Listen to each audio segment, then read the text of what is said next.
चेहरे पर एक्नी हो गई है या फिर टूथपेस्ट में बेकिंग सोडा मिलाकर चेहरे पर लगाएं और नताइज देखकर हैरान रह जाएं।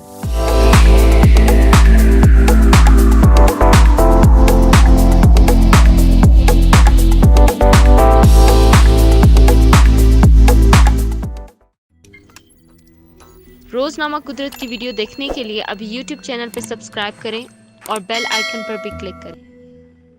टूथपेस्ट सिर्फ दांतों को साफ करने के लिए फ़ायदेमंद नहीं बल्कि इसके बहुत से इस्तेमाल हैं जो वाकई ज़बरदस्त नताइज देते हैं, क्योंकि टूथपेस्ट में sodium fluoride, cholesterol, sorbitol, calcium carbonate, sodium lauryl sulphate और प्यूरोसल्फेट्स पाए जाते हैं। यही वजह है कि टूथपेस्ट क्लीनिंग की मसलों में मददगार साबित होता है। बेकिंग पाउडर और टूथपेस्ट को एक साथ मिलाकर 10 दिन इस्तेमाल करने से आपके चेहरे पर मौजूद तमाम ब्लैक हेड्स निकलने लगेंगे। कुछ मुकम्मल तौर पर ख़त्म हो जाएंगे और जो गहरे ब्लैक हेड्स हैं वो मज़ीद कुछ रोज़ में ख़त्म हो जाएंगे, क्योंकि बेकिंग सोडा में अल्कलाइन और एसिडिक खसूसियात पाई जाती हैं जो कि उन ब्लैक हेड्स की जड़ों को कमज़ोर करती हैं और जिल्द में मौजूद तमाम तर गंदगी को निकाल बाहर करती हैं, क्योंकि ब्लैक हेड्स जिल्द में मौजूद ऑयल और उसके अंदर गंदगी जम जाने की वजह से होते हैं। टिप्स और फ़ायदे। Black heads. एक प्याली में आधा चम्मच टूथपेस्ट और 1 चम्मच बेकिंग सोडा अच्छी तरह मिक्स कर लें। फिर एक ब्रश की मदद से नाक पर या चेहरे पर लगाएं और आहिस्ता आहिस्ता रगड़ें। रगड़ने की वजह से जिल्द की गंदगी बाहर निकलेगी और ब्लैक हेड्स की जड़ें कमज़ोर हो जाएंगी। यूं